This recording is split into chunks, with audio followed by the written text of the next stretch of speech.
Assalamualaikum warahmatullahi wabarakatuh. Di sini saya Muhammad Bintang Maulana Putra akan mempresentasikan makalah dalam bentuk presentasi mata kuliah agama Islam. Di sini saya mengambil judul Implementasi Nilai Islam Rahmatan lil Alamin dalam menjaga multikulturalisme di Indonesia. Oke, ini untuk profilnya ada saya sendiri Muhammad Bintang Maulana Putra dan Bapak Junaidi SAG MHum MKom sebagai dosen pengampu mata kuliah agama Islam. Lanjut adalah latar belakang. Menjadi rumah bagi 6 agama besar, Indonesia menyimpan banyak perbedaan yang berbeda total, mulai dari bahasa, latar belakang, suku, agama, ras, dan budaya. Bhinneka Tunggal Ika itu ibarat payung yang memayungi keberagaman yang sangat banyak itu, teman-teman. Jadi dari ujung barat Aceh nih ya, Sabang, sampai ujung timur Merauke di Papua, dari utara Miangas sampai selatan Pulau Rote, itu ibarat Bhinneka Tunggal Ika itu menjadi payung toleransi lah, seperti itu. Nah, sebagai negara dengan pemeluk muslim terbesar di dunia, masyarakat muslim di Indonesia itu mempunyai tanggung jawab membawa peran perdamaian yang besar. Sebenarnya nggak cuma tugas masyarakat muslim doang sih, karena tanggung jawab ini adalah tugas bagi seluruh masyarakat Indonesia, yang dimana kita tuh harus bertugas untuk menjaga keberagaman yang sangat masif, yang sangat besar. Indonesia itu negara majemuk ya, di tengah ratusan juta masyarakat Indonesia yang heterogen. Memang sih bukan jalan yang mudah, karena di setiap langkahnya kita selalu menemukan konflik. Nah, pandangan teologis Islam mengenai toleransi dan keberagaman. Jadi saya mengambil pandangan teologisnya ini dari Al-Quran dan Hadis. Dijelaskan dalam Quran surat Al-Hujurat yang ayat 13, yang artinya seluruh manusia berasal dari satu laki-laki, satu perempuan, serta diciptakannya berbangsa-bangsa dan bersuku-suku supaya mereka saling mengenal dan bukan saling menjatuhkan atas dasar keturunan dan bangsa.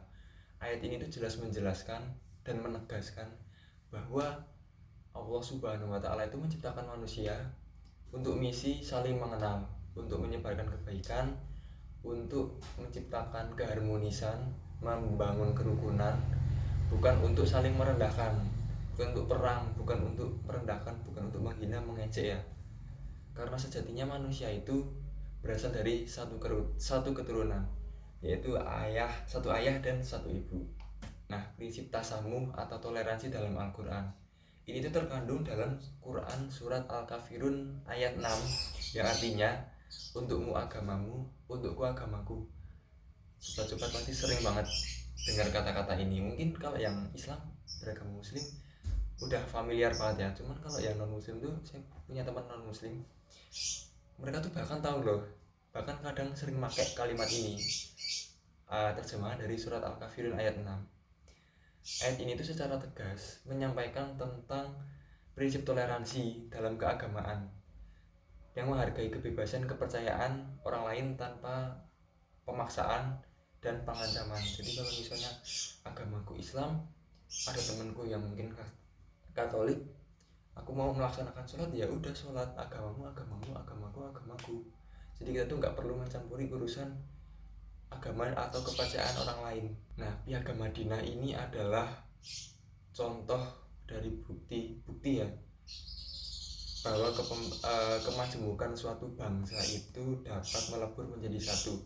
Ini tuh terjadi di masa kepemimpinan Nabi Muhammad dari dalam negara Arab Saudi ya, kalau nggak salah itu Arab Saudi ya. Itu banyak sekali rakyat yang memeluk agama berbeda-beda. Ada yang memeluk Yahudi, ada yang memeluk Kristen dan Muslim. Nah, Nabi Muhammad ini memikirkan strategi bagaimana sih rakyat-rakyat yang begitu heterogen, masyarakat yang begitu majemuk ini bisa hidup akur, berdampingan tanpa perselisihan dalam satu wilayah nih. Mungkin dalam satu kampung itu ya banyak sekali warga Yahudi, Nasrani dan Muslim. Gimana nih caranya biar mengguyupkan ya kalau bahasa Jawa ya, mengguyupkan masyarakat yang begitu heterogen ini dalam satu lingkungan. Nah, Nabi Muhammad ini menyusun piagam dengan tujuan mampu menyatukan berbagai golongan yang pada akhirnya menuju satu visi misi yang indah nih. Jadi menciptakan hubungan harmonis antar kelompok yang berbeda di Madinah. Semua warga mendapatkan hak yang sama untuk melakukan ibadah. Jadi nggak ada tuh kasus intoleransi karena agama kita beda, terus rumah ibadah ditolak pembangunannya, atau waktu lagi ibadah lagi tiba-tiba dibubarkan tuh nggak ada ya teman-teman. Karena memang pada masa itu setiap warga memiliki hak yang sama di mata negara. Terus berikutnya ada trilogi ukhuwah. Jadi ada satu tokoh di Indonesia, beliau yaitu Kiai Haji Ahmad Siddiq, yang mencetuskan 3 pilar ukhuwah. Jadi kita bahas pengertiannya dulu. Ukhuwah itu berasal dari kata akha yang artinya mempersaudarakan.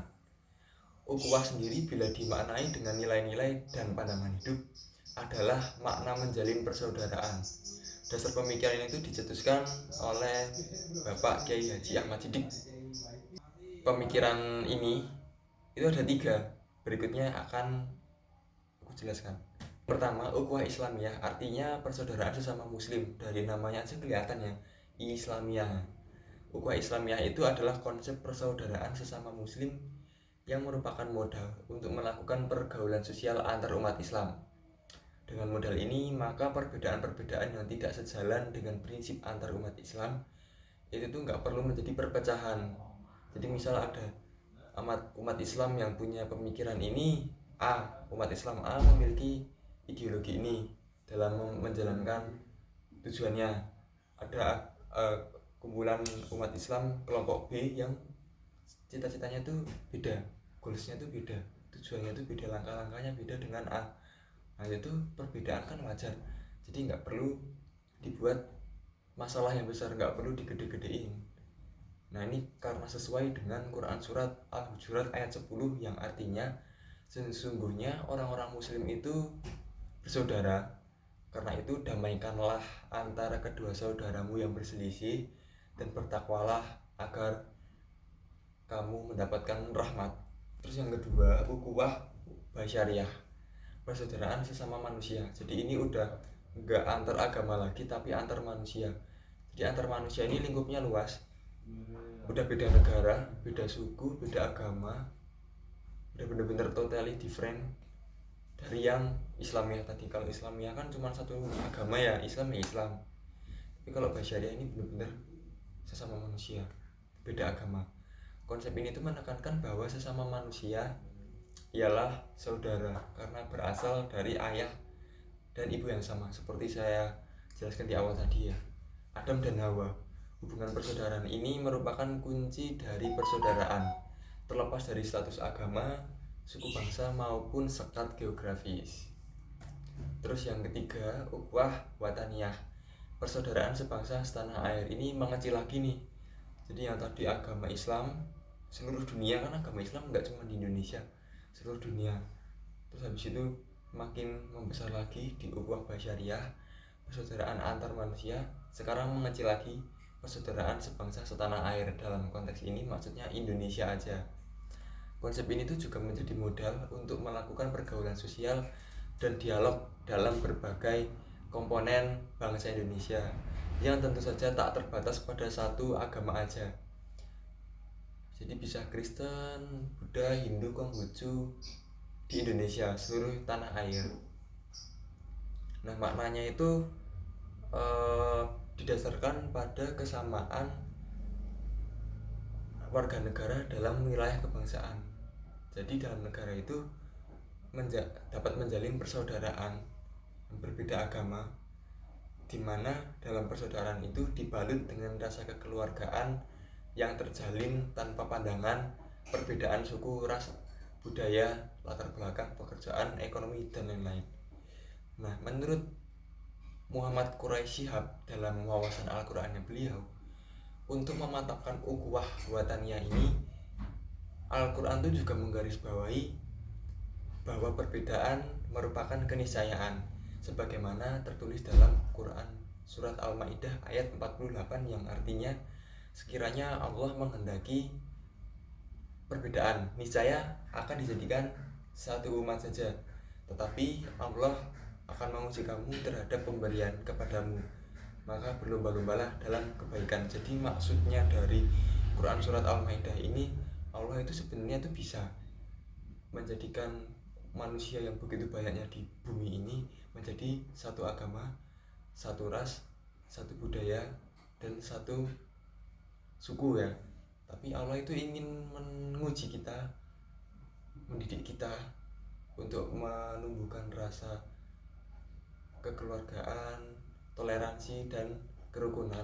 Dengan Allah itu menciptakan banyak sekali perbedaan di dunia ini, dari agama, negara, suku, ras, budaya, dan lain-lain. Jadi ibaratnya itu Allah itu mau mengetes kita. Nah, berikutnya adalah peran Islam dalam membangun kerukunan di Indonesia.